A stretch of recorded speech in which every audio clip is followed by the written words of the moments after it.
nagpupuri at nagpapasalamat sa Panginoon, no? Dahil ito po ay binigay sa akin ni Pastor Jean na assignment ko no, nung Monday. And sabi niya po, dahil galing po kami sa seminar ay puyat din po siya. Ako daw po muna ang bahala sa magbahagi ng Word of God, no? And pinagpapasalamat ko po ito sa Panginoon at binibigay ko po sa kanya ang papuri. And siya lang po ang makita at maitaas po, no? Ako po ay isang instrumento lamang po para ipahayag ang kanyang salita. Amen po. So, yun nga po, no? Napag-aralan po natin Open Heaven. And excited na ba tayo kumain ng pizza? Spiritual na pizza. Amen?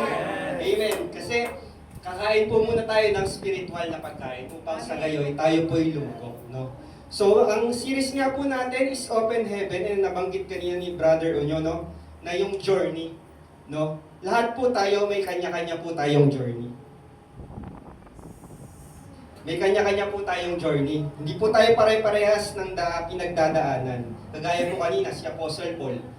Both glorious side and mysterious side ay kanya pong napagdaanan. And sa atin pong Kristiyano, maaaring tayo nasa glorious side ngayon, maaaring sa susunod nasa mysterious side ngayon. Ngayon pag-aaralan natin kung ano nga ba yung journey na tinatawag papuntang Open Heaven. So ang title po ng ating pamagat, title no?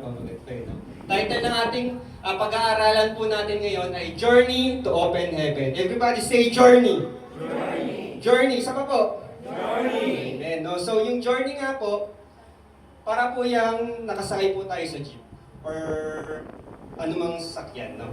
Mainit, minsan malubak, minsan pagbaba mo ng jeep, umuulan pa, minsan sa bus naman, malamig nga pero siksikan. No? So iba't iba po tayo ng journey na pinagdadaanan, no? Mahirap, madali. Pero isa lang po ang ating magiging kalakasan po dito sa pag-aaralan natin. Kasama po natin ang Diyos at lagi po nating hahanapin ang kalakasan sa Diyos. No, amen po. Sige po, next slide po. Ayan, ang pag-aaralan po natin, kung kanina po si Apostle Paul, ang pag-aaralan po natin naman ngayon sa umagang ito ay si David. No, sino po ba si David? Sa mga, kaman po, pwede po magsalita. Sino po yung pagkakilala niyo po kay David? David and Goliath. O, si David na tumalo kay Goliath. Ano pa po?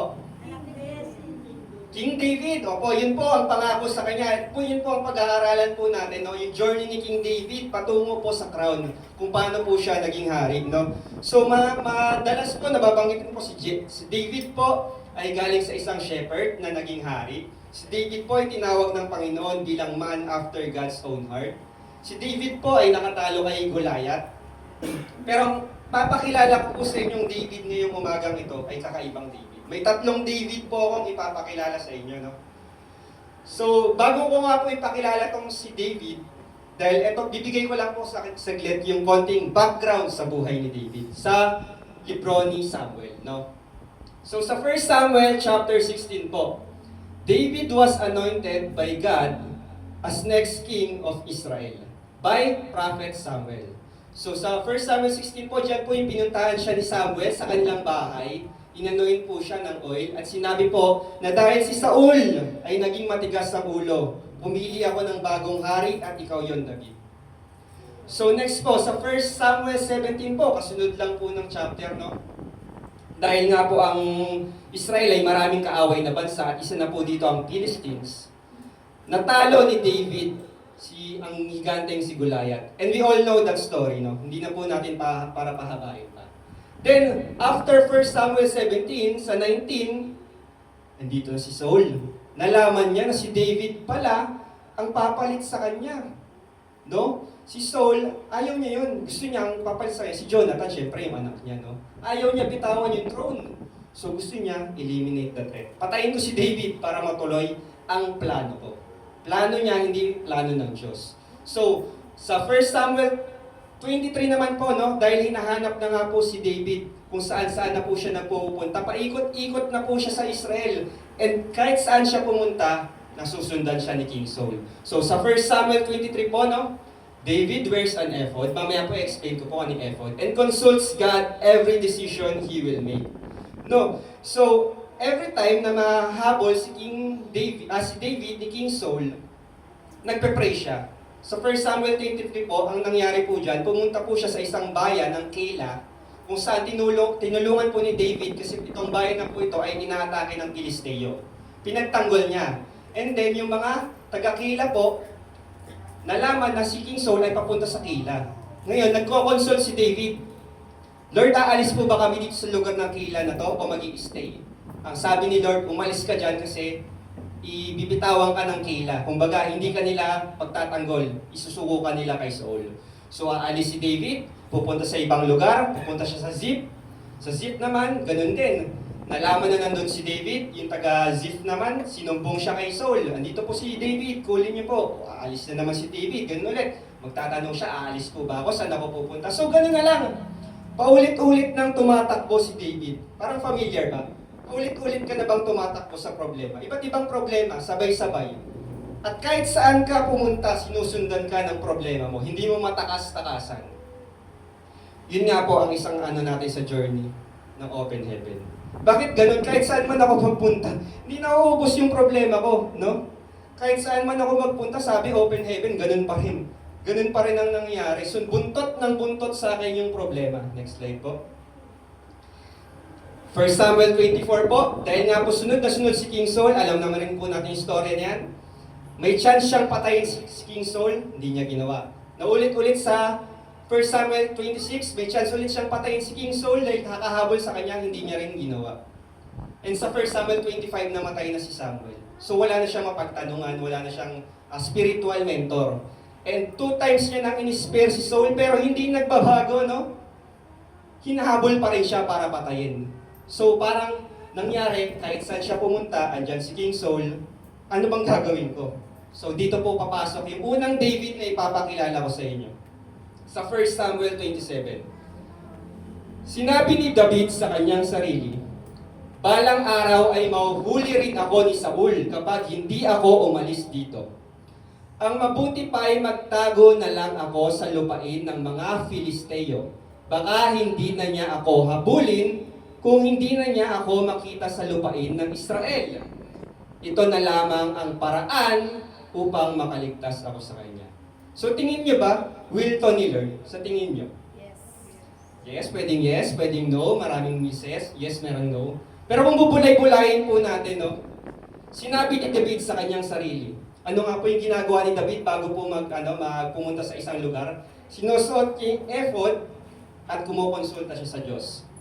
Bulay-bulayin po natin. Sinabi ni David sa kanyang sarili. Nag-consult siya kay Lord, hindi. Hindi siya nag-consult po. Kasi sabi niya dito, sinabi ni David sa kanyang sarili. Sarili, balang araw mahuli ako ni Saul. Pangako sa kanya ni Lord, open heaven, magiging anointed king siya. Ang pananaw niya, balang araw mahuli ako ni Saul. Siyempre, pag nahuli siya, patay siya. Sa tingin niyo ba kalooban ni Lord, pinangako nga sa kanya ng open heaven na magkakaroon siya at magiging hari siya. Balang araw mahuhuli rin ako ni Saul kapag hindi ako umalis dito. Ang mabuti pa ay magtago na lang ako sa lupain ng Filisteo. Alam mo ba kung sino yung mga Filisteo? Si Goliath, yung pinatay niya, doon ako magtatago sa lugar ng aking kaaway. Bakit ganun? Tingin niyo mga kapatid, sa spiritual nating pamumuhay, iaalaw ni Lord na doon tayo magtago sa dati nating pamumuhay, sa kamunduhan. Lord, sobrang dami na ng problema ko, hindi ko na kaya, babalik na lang ako sa dati kong buhay. Ganun magtatago siya sa Philistines, kaaway ng Diyos, sila Goliath, hindi sumasamba sa Diyos at sumasamba sa Diyos-Diyosan, doon ka sa lupain nila magtatago. Baka hindi niya na ako habulin, baka nga. Baka hindi niya ako habulin kung hindi niya ako makita sa lupain ng Israel. Ito na lamang. So nag-conclude siya. Ito na lang. Wala na ibang paraan. Pagod na ako mag-pray. Pagod na ako kakahintay. Paikot-ikot na ako dito sa Israel. Sunod si Saul. Guys, yung mga testimony po kanina, no? Pagod na. Ang tagal nung sahod ko. Ang tagal nung ginto. Pinagpe-pray ko. Ang tagal ko nang pinagpe-pray, taon na. Pero wala pa rin yung open heaven. Ang sunod sa akin, puro problema, si King Saul. So next slide po. Ipapakilala ko po sa inyo yung unang David. The Compromising David. Kung napanood niyo po yung yung House of David na movie po, series po sa Prime Video. Yan po, si David at si King Akish. Ano nga po ba ang ginawa ni David Doong pumunta na siya sa lupain ng Filisteo. Sige po, basahin po natin. Kaya isinama niya ang 600 niyang tauhan at nagpunta sila kay Akis, yung kanina po, yung hari ng Gat, yung hari ng mga Filisteo, na anak ni Maok at hari ng Gat. Doon nanirahan si David kasama ang mga asawa niyang mga asawa. Niyang si Ahinoam na taga Jezreel at si Abigail na byuda ni Nabal na taga Carmel kasama naman ng kanyang mga tauhan ng kanilang pamilya. Dahil nga hindi na siya nagpe-pray, hindi na siya kumukonsulta kay Lord, hindi na siya nagsusuot ng effort kung ano-ano na yung mga maling desisyon na nagagawa niya sa buhay. Will po ba kaya ni Lord na 2 asawa niya? Oo, syempre no po, no? At minana rin yun ni Solomon, napakaraming asawa. So hindi na po tayo mag-focus. Yung next slide po. Nang mabalitaan ni Saul na si David ay nasa Gad, itinigil nga niya ang paghahanap dito. Yes, tama si David. Gumawa siya ng sarili niyang diskarte ng paraan para maiwasan niya si Saul. At dahil nandun na nga siya sa lugar ng Filisteo, syempre di na siya susugurin ni Saul. Baka mamaya isipin ni Saul, matrap tayo dito, maubos pa yung lahi natin. Sinabi ni David kay Akis, kung mamarapatin mo, bigyan mo kami ng isang maliit na bayan sa lalawigan upang doon manirahan. Hindi nararapat na kami ay kasama mong naninirahan dito sa iyong maharlikang lungsod. So nakipag-bargain siya kay Akis. Sino nga si Akis? Hari ng Filisteo na kaaway ng Israel. So minsan dahil naiinip na tayo kay Lord, Lord, ang tagal ng prayer ko, mga 2 years ko na pinagpipray yung mga mahal ko sa buhay. 2 years na akong ganito ang pinagpipray ko. Wala namang kasagutan. Didiskarte na ako. Ito, didiskarte ako sa makamundong bagay. Kinausap niya si Akis, kalaban, no? Nangingi pa siya sa kalaban, no? Kasi pag parang wala ka namang pinoprovide, Lord, hingi ako ng hingi. Hingi na lang ako sa kalaban. Kay Akis, baka may sagot siya, no? Baka matulungan niya ako. So next verse. Ibinigay naman sa kanya ni Akis ang Ziklag. Anong bayan yung binigay sa kanya? Ziklag. Everybody say Ziklag. Ziklag, no? Nakakabulol, no? Ziklag. Kaya hanggang ngayon, ito'y sakop ng hari ng Juda. At sila ay 1 taon at 4 na buwang nanirahan sa lupain ng mga Filisteo. Ilang buwan daw po?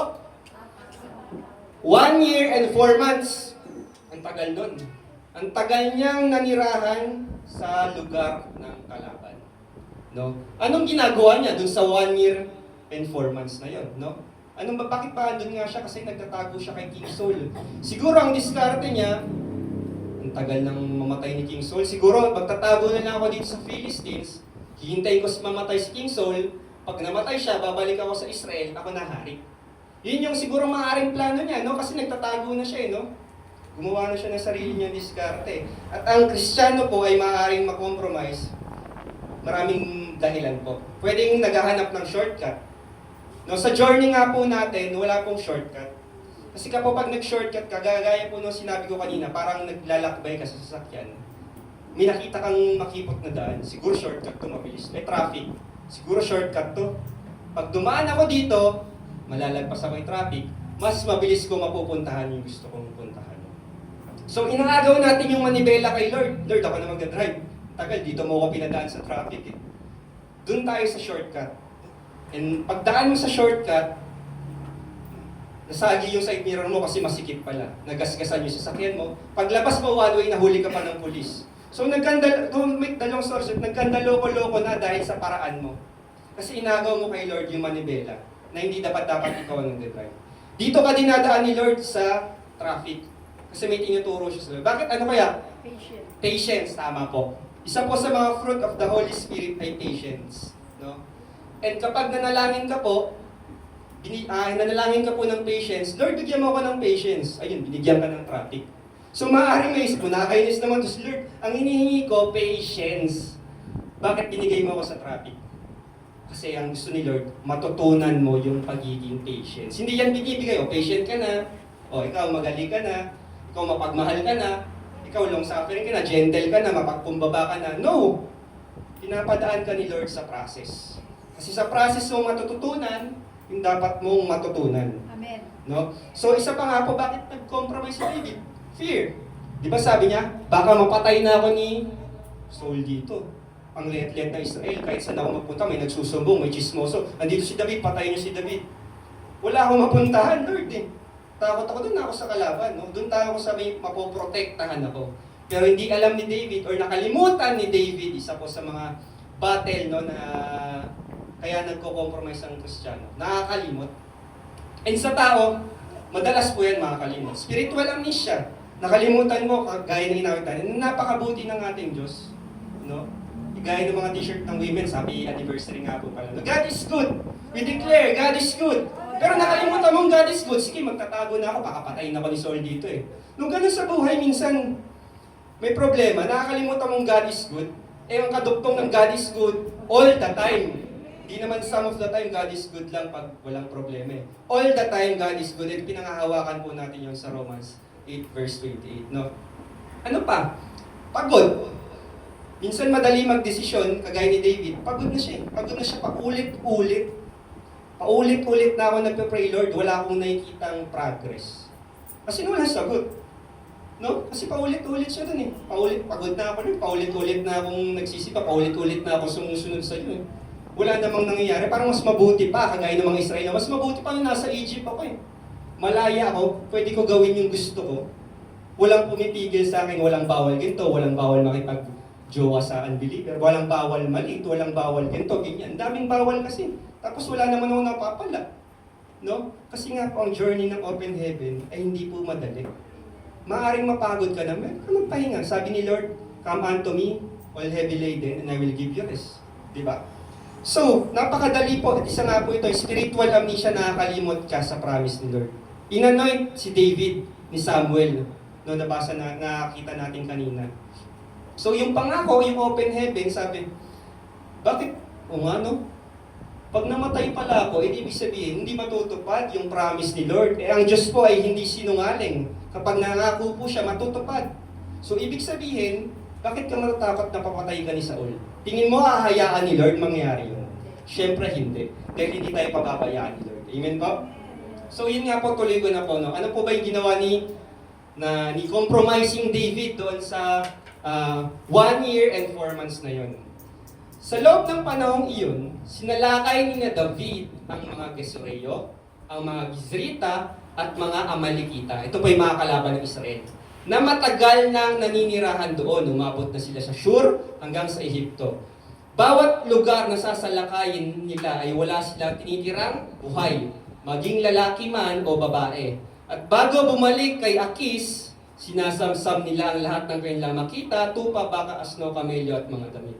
So to make the long story short po, no, nagre-raid po sila ng mga kalaban ng Israel. Yun nga po, yung mga Gesureo, Gizrita, Amalekita. Then pagbating nila sa kay Akish, ang nire-report nila ay ganito. Next slide po. Kapag tinatanong siya ni Akish kung alin ang sinalakay nila, sinasabi niya, gawing timog ng Juda, Israel po to. Timog ng Jerahmeel, Israelin po to. At kaya mga lupain ng Sineo. So technically, nagsisinungaling siya kay Akish. Sasabihin niya, inatake ko yung mga Israel. Yung mga kapwa ko Israel, inatake ko, pinagpapatay ko lahat, kinuha ko lahat ari-arian. Pero ang totoo, ang inatake niya yung mga kalaban ng Diyos. Ay, makalaban na bansa ng Diyos. No, tama po. Pinapatay nga niyang lahat ang nakatira sa alinmang lugar. Nasa lakay niya para walang makapagbalita sagat na ang lugar na iyon ay kanilang nilusob. Palaging ganon ang ginagawa ni David sa buong panahon na paninirahan nila sa lupain ng Filisteo. So, ang ginagawa niya po doon sa 1 year and 4 months, mapatay po siya ng kalaban ng Israel. Re-report niya kay Akish. Wala siya tinitirang buhay, no? Kasi pag may tinira siyang buhay, magsusumbong kay Akish. Sabi niya, Akish, inatake kami nito. Kala ko ba, ano tayo, magkakampi. O, sumbong siya, mabibisto si David. So, dahil nga gumawa siya ng sarili niyang kaparaanan, no? Dumiskarte siya, sige, kakampi ako sa Filisteo. Nadagdagan yung problema yan, no? Minsan sa buhay natin mga kapatid, kapag nagdesisyon tayo na hindi natin kinonsulta kay Lord, una, bibigyan mo ng solusyon. Nawala ka yung Saul, wala na sumusunod sa kanya. Pero, nadagdagan yung problema niya. Nadagdagan yung kaaway niya, si Akish. Paano pag nalaman ni Akish na niloloko niya ako? O, hindi papatayin ako ni Akish. Dalawa na yung naghahanap na papatay sa kanya, no? So, minsan, sa ating kanina nga natatakot tayo, naiinip, nakakalimot, napapagod, nagdi-decide na tayo, hindi na tayo kumukonsulta kay Lord. In fact, dapat bago tayo magdesisyon, maliit man o malaki, kinukonsulta natin kay Lord. No? Even yung pag-apply ng trabaho, yung liligawan mo, yung ultimo yung pagbili mo ng cellphone, dapat nga kinukonsulta mo kay Lord. Amen. Bakit? Bibili ako ng bagong cellphone, apat na yung cellphone mo. May bagong labas yung iPhone 900, yun yan. Bibili ako, bago to sale pa naman. So without consulting God, bili na ako. Baka mamaya, bago pa ako mag-consult, mawala na yung sale So bumili ka, 5 na yung cellphone mo, ano gagawin mo sa apat? Magagamit mo ba yun sabay-sabay? Di ba hindi? So ganun, ang nangyari, dahil nga nag-sale, binili mo, nag-loan ka. So dahil nag-loan ka, may utang ka, may babayaran ka monthly, dadagdag sa problema mo monthly. No. Hindi ka na nga nakakapagbigay sa church, pero sa ibang bagay, nakakapagbigay ka, nagkaroon ka pa ng problema. No? So nadagdagan yung problema mo, yung hindi ka nakakapagbigay sa church, gumastos ka pa, may monthly ka pa.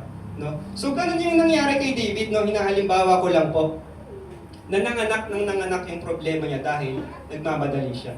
Dahil sa akala niya sa sarili niya, madidiskartehan ko to. Shortcut na ako, Lord, ang tagal ng promise mo. So yun si compromising David. Tuloy ko po. Si Akis naman ay labis na nagtiwala sa kanya sapagkat akala niya ay masamang-masama na si David sa mga Israelita at do'y maaalipin na niya ito habang panahon. So, si Akis parang kumbaga sa term ng yung Tagalog, nahuuto ko na si Akis. No? Kumakagat yung plano ko. Nagiging kakampi. Nakukuha ko na yung loob ni Akis. Tuloy po natin. Nang panahon iyon, inihanda ng mga Filisteo kanilang hukbong sandatahan upang digmain ng Israel. Sinabi ni Akis kay David, inaasahan kong ikaw at ang mga tauhan mo ay sasanib sa aking hukbo. Sumagot si David, maasahan po ninyo. Ngayon ko ipapakita sa inyo kung ano ang magagawa ko. Sinabi ni Akis, mabuti ko ngayon. Ikaw ang gagawin kong pansariling bantay ko habang buhay. Yun, nakipag-partner na talaga siya kay Akis. Sino yung kakalabanin ng Filisteo? Israel. Si David na magiging hari ng Israel, kakalaban ninyong Israel mismo. Kumampi pa siya sa Filisteo.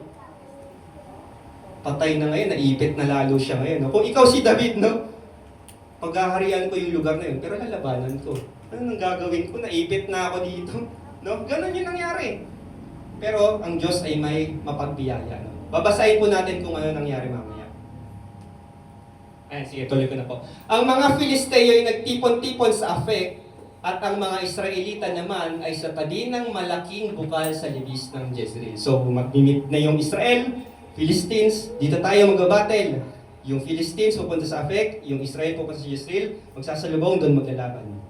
So, nang ang mga pinunong Filisteo ay patungo na sa labanan kasama ang kanilang pangkat na may daan-daan at libo-libo, nakita nila ang pangkat ni David. Ang mga ito ay nasa hulihan at kahanay ng pangkat ni Akis. No? So, yung Philistines po, no, hindi lang po isa ang leader niya. Marami rin po yung mga general. No?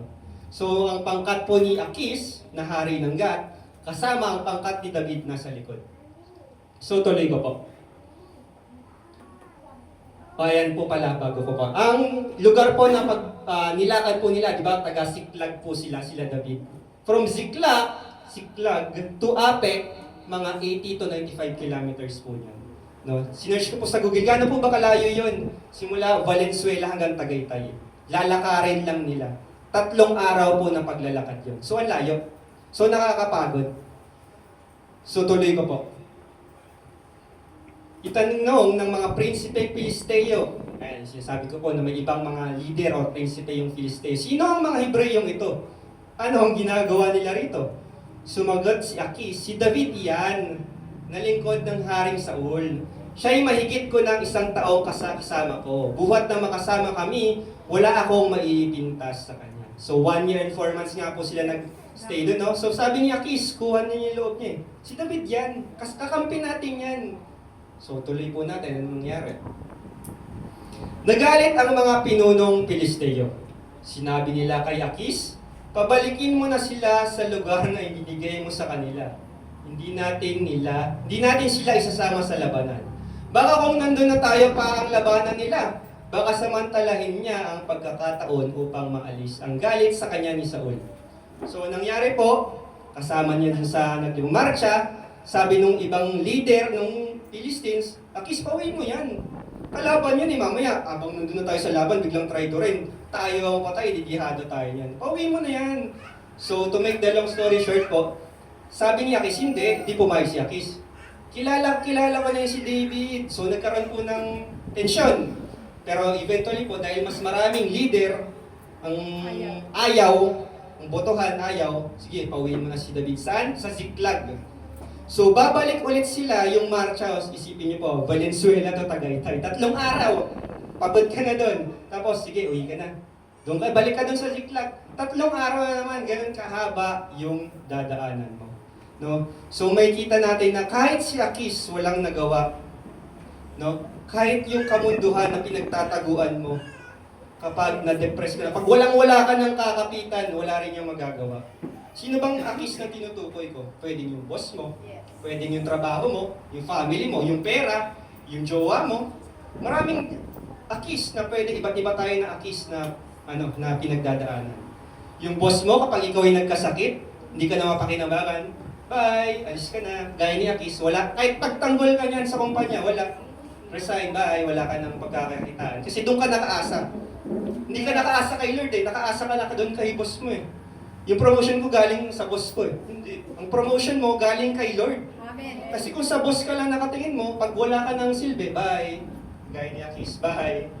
So ganun. Ganun din sa jowa mo.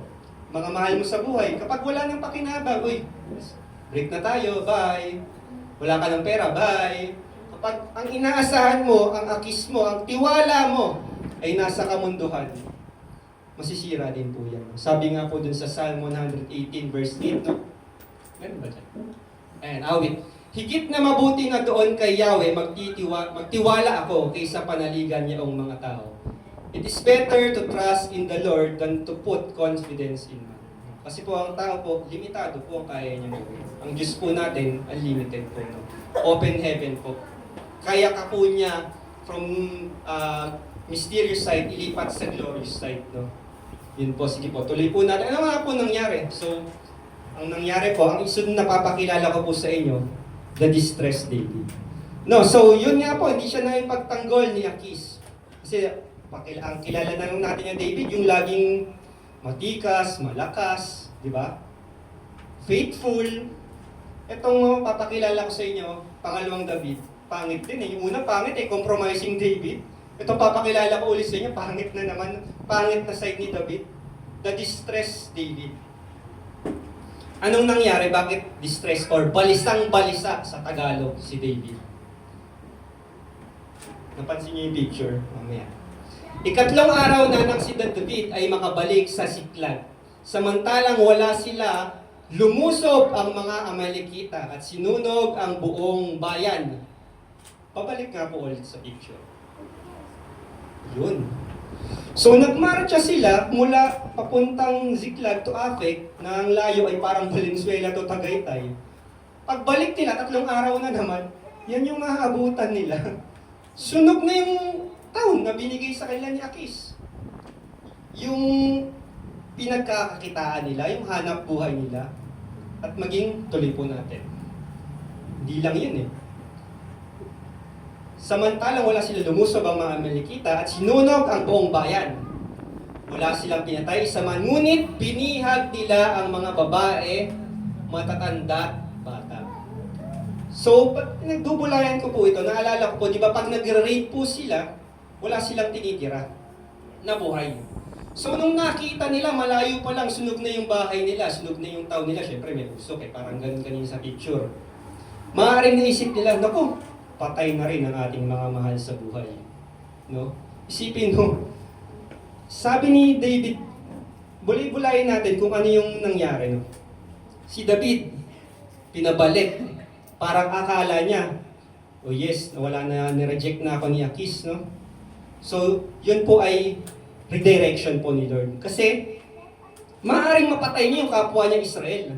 No? Kung hindi sinarado ni Lord, yung pintuan na yon, kung hindi nag-intervene si Lord, sa oras na yon na yung mga leader ng Philistines ay pauwiin si David, maaring andun si David, napatay niya si King Saul or kung sino man ng mga Israel sa labanan. So, in-spare pa rin siya ni Lord doon sa yung bagay na hindi niya magagawang, madagdagan yung kasalanan niya. Kumbaga, in-spare ulit siya na madagdagan pa yung kasalanan niya. Kaso nga lang, nung umuwi na siya, yun yung nangyari. No? Pagod na pagod siya sa biyahe. Tapos pag uwi niya, sunog yung bahay nila. Wala yung mga pamilya nila. Nang dumating nga si David, sunog na ang buong bayan at wala ang kanilang asawa at anak. Tuloy po natin. Dahil dito, hindi nila mapigilan ang paghihinagpis. Nag-iyakan sila hanggang sa mapagod sa kaiiyak. Binihag din ang dalawang asawa ni David na sina Ahinoam at Abigail. Balisang-balisa si David sapagkat pinag-uusapan ng kanyang mga tauhan na pagbabatuhin siya dahil sa sama ng loob sa pagkawala ng kanilang mga anak. So, bulay-bulayin po ulit natin. Umuwi siya, nakita niya sunog yung lugar nila, wala yung mga pamilya niya. Tapos, yung mga tauhan niya pa na 600, gusto siyang patayin. Patayin natin si David. Walang kwentang leader. Come to think of it, ano nangyari? Kung ikaw si David, ilagay mo dun mga sarili mo sa sapatos niya. Ano nangyari, Lord? Sa katigasan ng ulo ko, yung isa kong problema, nadagdagan at nadagdagan, nandito na ako sa lowest point ng aking buhay. Wala na eh. Wala na siyang makakapitan. Wala na rin si Samuel. Tuloy po natin. David hits his rock bottom situation. Una, gusto siya ipapatay ni Saul. Si Akish na nakipag-partner siya, bini-FF niya, best friend sila, hindi sila mapaghiwalay, ni-reject na siya. Doon ka na, wala na akong pakinabang sa'yo. He is exhausted from marching days for 6 days. 3 araw papunta, 3 araw pabalik. Maglakad nga lang ako mula dito hanggang bahay, napapagod na. Ano pa kaya yung ganung kalayo, no? Ziklag was burned, their wives and children was kidnapped. His own men wanted to stone him. No? Ang dali magturo ng kasalanan mo yan, David, no? Kasalanan yan ng leader. Nag-decide ka kasi kung ano, tapos nung loko-loko na yung desisyon, turo natin si leader, siya may pakana niyan eh. Si pastor may pakana niyan, kaya nagkagulo-gulo na tayo. Madali magturo. Pero mamaya mapapansin natin, makikilala natin kung yung pangatlong David. Yung pangatlong David na ipapakilala ko sa inyo, mga kapatid. No? Ngunit, dumulog si David kay Yahweh na kanyang Diyos upang palakasin ang kanyang loob. But David encouraged himself in the Lord his God. So merong relationship. The Lord is God. Hindi niya lang sa tinatawag na Lord si Lord, kundi may relationship sila. Maraming tumatawag kay Lord, Lord, prayer ko ganito pero walang relationship. No? Walang closeness kay Lord. No? Kaya kapag nanalangin, wala din. Kasi walang closeness, walang relationship kay Lord. Kung may anak ako, tapos panghihingi sa akin ng laruan, bibigyan ko. Pero pag yung may bata, biglang lumapit, pahingi ng laruan, hindi ko bibigyan. Hindi ko naman kilala yun eh. Di ba? Naintindihan po ba natin? So kaya po minsan, sinasabi po natin ang sarili natin, wala na ba akong closeness kay Lord? No? Kasi kay David, ang tagal niyang hindi nanalangin. 1 year and 4 months, andun na siya sa Philistines eh. Pero anong sabi ng verse 6? Dumulog si David kay Yahweh na kanyang Diyos upang palakasin ang kanyang loob. Wala na siyang kakapitan. Wala na siyang malalapitan kasi si Samuel patay na, yung mga tao niya, papatayin siya. Lahat ng possession niya, wala na. Kung tayo yun, maaaring sumuko na tayo, no? Pwede nga mag-suicide si David kung wala siyang relationship with Lord. Kasi depressed po siya. No? Sobrang tindi ng anxiety niya. Marahil ngayon mga kapatid, yan din ang nararamdaman mo. Maaring nasa stage ka or nasa journey ka na ikaw ngayon ay si compromising David o si distressed David.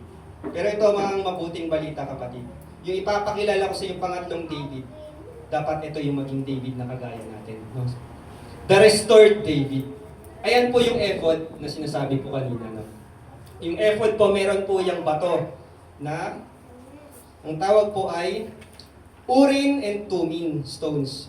Ito po yung mga sagradong object ng sinusuot po to ng mga high priest, no? Para kapag susuotin po nila, doon po sila tatawag at mangungusap kay Lord at ang bibigay ng kasagutan si Lord. No? So yan po, tuloy po natin. Sinabi ni David kay Abiatar, dalhin mo rito ang ephod, at dinala naman ni Abiatar. Nagtanong si David kay Yahweh, hahabulin po ba namin ang mga tulisang iyon? Mahuhuli ko po kaya sila? Sumagot si Lord, no? Sige, habulin nyo. Maabutan ninyo sila at maililigtas ang kanilang mga bihag. Sagot ni Yahweh. Hindi sinabi ni Yahweh na, David, dito ka na naman. Ngayon, na-realize mo na, tumawag ka na sa akin, no? Walang condemnation na narinig si David. Walang sinabi si Lord na, 1 year and 4 months ka doon ka sa Filisteo, ngayon mo lang na-realize kung kailang walang-wala ka na, doon ka tumawag kay Lord. Familiar ba? Minsan sa ating mga Kristiyano, kung kailan walang-wala na tayo, doon tayo lalapit kay Lord. Kung kailan nagkanda, loko-loko na yung mga desisyon ko, nagkarambol-rambol na, lalapit ka kay Lord. Pero wala kang maririnig kay Lord na pababayaan ka niya. Yun yung kagandahan kay Lord. At yun ang tinatawag natin grace. Yung grace po, unmerited favor given to someone who didn't deserve. Hindi natin deserve na mapakinggan pa ulit si Lord kasi ulit ang tigas ng ulo natin. Si David ang tigas ng ulo no? Pero wala kang maririnig na, pinagalitan niya muna si Lord. Pinagalitan niya muna si David. Tsaka ako sasabihin, habulin niyo. Walang ganon. Sabi nung nag-consult si David, sabi, sige, habulin niyo. Maabutan ninyo sila at maililigtas ang kanilang mga bihag. Sagot ni Yahweh. Tuloy po natin. Sa tingin nyo, kaya nagtagumpay si David sa time na to. Sa tingin nyo po ba will na to ni Lord yung gagawin niya? Amen. Kasi nag-consult siya kay Lord. And sigurado kapag nag-consult ka kay Lord, magtatagumpay ka. Basahin po natin. Hinabol nga ni David ang mga Amalekita, kasama niya hanggang sa batis ng Besor. Ang 600 niyang tauhan, ngunit pagdating doon, 400 na lang ang nagtuloy na sumama kay David.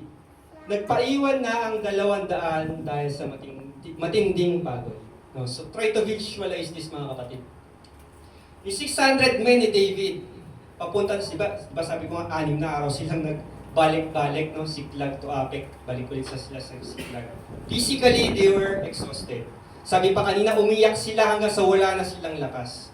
So, yung ganong tao na hawak mo, 600, pagod na sa paglalakad, pagod na sa pag-iyak, lalaban pa sa Amalekites, dun sa kumidnap sa kanila.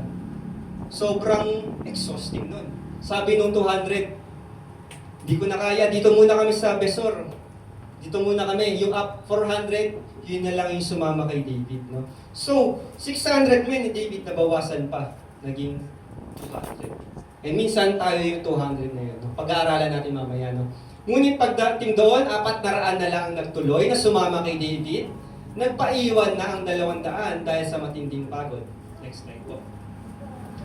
Kinaumagahan, lumusob sina David at pinagpapatay ang mga Amalekita. Hanggang gabi, wala silang itinirang buhay maliban sa 400 kabataan na nakatakas na sakay ng kanilang mga kamelyo. So, habang binabasa ko po ito, 400 lang yung army ni David. 400 Tapos yung nakatakas sa kalaban, 400 din. Na-visualize nyo ba? Kung gaano karami yung kalaban ni David, no? Ibig sabihin, lagpas 400. Kasi yung tumakas 400 Maaari yung kalaban nila 1,000. Pero ang sabi dito, nagtagumpay sila. Nabawi nila ang lahat ng sinamsam ng mga Amalekita, pati ang 2 asawa ni David. Isa man sa kasamahan nila ay walang, sabi ko, nabawas. Doon sa 400, walang namatay. Usually, pag gera may namamatay, hindi naiiwasan. No? Pero doon sabi, walang nabawas. Sa ano pa sabi? Matanda't bata, maging sa kanilang mga anak. Nabawi nga nilang lahat. Everybody say lahat. Lahat ng sinamsam ng mga Amalekita. Anong mapapansin natin dito? Kapag nag-consult tayo kay Lord, lahat ng nawala sa atin, kayang ibalik ni Lord 100%. Walang labis, walang kulang. Yung hinakaw sa'yo ng kalaban na kapayapaan, kaligayahan, kagalakan, at mga bagay, ultimo kayamanan, kayang-kaya ibalik sa'yo yan ni Lord 100% kung babalik tayo sa Kanya. Kung mare-restore David ka, kung magiging kagaya tayo ng restore David, no? kung magko-consult tayo kay Lord, 100% lahat ng ninakaw ng kalaban, ibabalik niya. So tuloy ko po. At sinamsampa ni na David ang mga tupa at mga baka. Ang mga ito'y pinadala niya sa kanyang mga tauhan pauwi. Sinabi nila ito'y samsam ni David. Nang makabalik sina David sa batis ng Besor, kung saan naghihintay yung 200 po, no? Sinalubong sila nung 200 tauhan niya na hindi nakasama dahil sa matinding pagod at sila'y kinamusta niya. No, babalik na. Nakuha na lahat ng mga ari-arian, ng mga asawa at anak. Nakita mo yung 200 na hindi sumama sa iyo.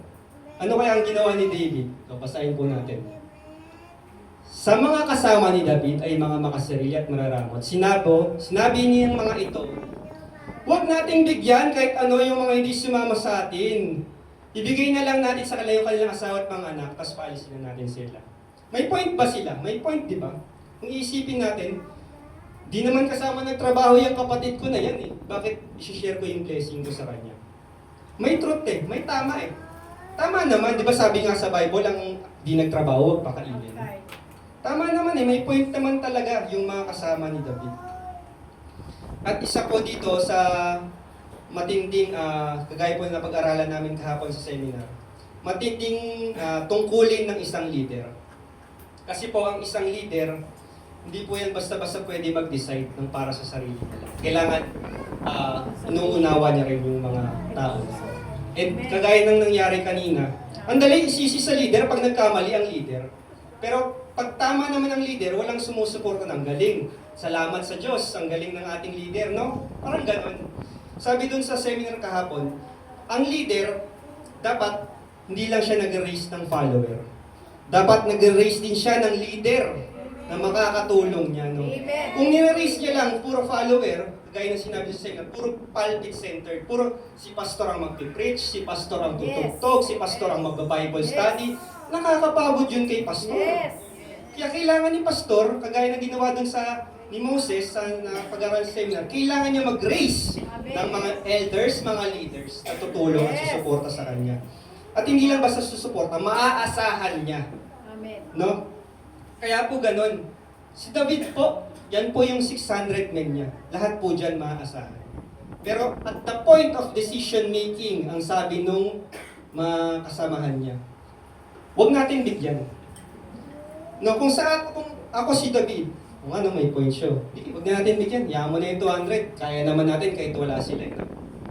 Pag kung paiiralin ni David yung human nature niya, maaaring ganun yung decision making.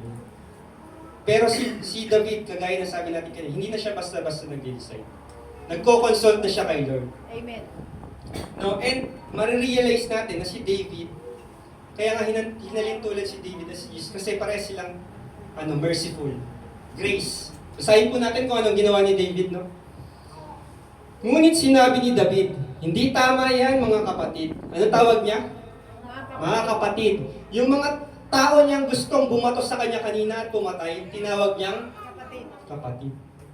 No? Kay Jesus Christ, no? Kahit sa mga napag-aralan natin sa devotion, kila Stephen, no? Yung mga tao, binabato na sila, may ginawa na sila ng masama, pero ang response niya mabuti. Kagaya ni David, sabi niya, hindi tama yan mga kapatid. Ang mga bagay na ito ay pinagkaloob sa atin ni Yahweh. Iniligtas niya tayo at ibinigay niya sa ating mga kamay ang mga kaaway na lumusob sa atin. Iniligtas niya. So hindi kiniklaim ni David na dahil sa akin, dahil ako ang leader, kahit masumunod kayo, nagtagumpay tayo. Nagtagumpay tayo dahil magaling tayo, hindi sumama yung 200, tamad sila. Nagtagumpay tayo dahil, ang sabi, niligtas niya tayo at ibinigay niya sa ating mga kamay ang mga kaaway na lumusob sa atin. So si David po ay merciful and graceful. Amen. Amen. Maaaring may point yung sinususulan siya ng mga kasama niya. Oo nga, no? David, tama ka. No? Ay, mga kapatid, tama kayo, huwag natin bigyan. Pero hindi yun yung pinaira ni David. Naging mahabagin siya. Ang mga bagay na ito ay pinagkaloob sa atin ni Yahweh. Una, binalik niya yung glory kay Lord, no? Amen. Hindi naman ako yung lumaban dun eh. Tayo lumaban dun dahil tinulungan tayo ni Yahweh. Hindi rin tayo magtatagumpay kung ako lang, kung ikaw lang. Babagsak tayo, baka patay pa yung iba sa atin. Kaya pare-pareho ang magiging bahagi ng lahat, maging sa kasama sa paglusob o naiwan upang magbantay ng ari-arian. Mula niyon, yon ang patakaran ni David sa paghahati ng mga samsam. At ito'y sinunod ng buong Israel. No? Glory to God. Ang galing, no? Napaka-graceful ni David, no? Kasi, ginawan mo ko ng masama dati, gusto mo ko papatay. Ngayon, nung nakita mo nagtagumpay ako, hihingi ka. Pwedeng ganun ang thinking, eh. Pero dahil nga, kapatid niya ito, hindi niya lang tinuturing na kawan. Sabi niya mga kapatid, binahagian niya. Ito. So, basahin po natin sa susunod. Sabi po dito sa John 1:14. And the Word was made flesh, and dwelt among us. And we beheld His glory, the glory as of the only begotten of the Father, full of grace and truth. No? And the Word was made flesh. Sino po ito? Si Jesus Christ po ito. No? Ang berbo na nagkatawang tao, na nanahan sa atin. The only begotten of the Father, full of grace and truth. So yung sinasabi ng mga kasama ni David, truth naman eh. Truth naman na tamad sila eh, hindi sila sumama eh. Pero ang sabi dito, ang highest calling natin maging kagaya tayo ni Kristo, Christ-likeness, no? Yes. Ang sabi si Jesus Christ ay full of grace and truth. Hindi lang full of truth, full of grace. Nauna yung grace bago sa truth. No? Minsan tayong mga kapatid, puro lang tayo truth. Di baling makasakit ako ng kapwa ko, sasabihin ko yung totoo. Di baling maka-offend ako basta sinabi ko yung totoo. Minsan nawawala yung grace. No? Minsan kailangan nating pairalin muna yung grace Amen. bago ang katotohanan. Oo, sasabihin natin yung katotohanan, pero at the same point na mapaparamdam natin sa kanila yung grace. Yung pagmamahal. No? Kagaya ng ginawa nga ni Jesus Christ. No? Actually, sabi ko kanina, tayo yung 200 eh. Si David, siya si Jesus Christ eh. Siya yung nakipaglaban sa krus ng Kalbaryo para tubusin tayo sa kasalanan. Binawi niya lahat ng mga ninakaw ng kalaban. Yung joy, yung peace, lahat. Yung blessing. And the same time, babalik siya. Dala-dala niya lahat yun. At the same time, tayo yung 200. Do we deserve it? No? Hindi natin deserve yun eh. No? Kukunin na natin yung pinaghirapan ng iba. Yet, nagtagumpay si Jesus Christ, inaalok sa iyo yung biyaya ng kaligtasan. Ang gagawin mo na lang ay tatanggapin mo. Amen po ba? Kasi minsan, akala natin tayo si David. Eh. Pero ang totoo, tayo yung 200. Tayo yung pagod na. No? Tayo yung hindi deserving, kaya nga po grace eh. Something undeserved, unmerited favor given to someone who didn't deserve. No? Gaya po nung illustration ni Kuya din, no? Dun sa Bible study, may nahuling shoplifter sa Alphamart. Yung mercy, pinalabas niya lang, okay, wag mo na ulitin. Pero yung grace, inunawa niya, bakit ka nagnakaw? Gutom ako. So pinalabas niya, binigyan niya pa ng tinapay. So yun yung grace. Hindi natin deserve eh. Dapat, lahat nga po tayo, dapat impyerno. Pero hindi natin deserve, pero binigay ni Lord. Sabi sa Ephesians 2:8 and 9, for we are saved by grace. Di naman by truth eh. By grace through faith, not by our works, yes, yet anyone should boast. Hindi naman tayo nagtrabaho ng kaligtasan natin eh. Si Lord, si Jesus Christ, siyang namatay para sa krus. No? Pero bakit parang sa tao, minsan ang hirap magpatawad? No? Kinikim-kim natin yung bitterness na nasaktan din ako Lord, napagod din ako Lord eh. Yet, kung babalikan natin, kagaya ni David, no? Kagaya ng ating Panginoong Jesus, hindi tayo deserve pero binigay niya. Bakit hindi natin kaya gawin sa kapwa natin na nakikita natin? No? Magmahalan po tayo mga kapatid. No? At ito po yung pinakamagandang version ni David. No? Sa journey, kagaya na pag-aralan natin kanina, magtatapos na po tayo mga kapatid. Huwag ka ma-stuck doon sa compromising David. Huwag ka ma-stuck doon sa distressed David. Kasi kung doon ka lang may stuck, hindi mo makikilala yung pangatlong version ng David, yung restored David na pinag-aaralan natin. No? And laging open arms si Lord. Wala kang maririnig na anumang condemnation kapag ikaw muna ay nagsisi at lumapit sa Kanya. Kagaya nung prodigal son, no? Hindi sinumbatan ng tatay yung prodigal son, kundi tumakbo yung ama sa anak nung makita niya umuwi na to. No? So ngayon po mga kapatid, inaanyahan ko po ang bawat isa magsitayo. No? Tatapos na po tayo sa panalangin. Sabi sa kwento, bumalik si David. Maaari nga po ba natin ipikit ang ating mga mata? Yuko natin ang ating mga ulo. Huwag po natin pansinin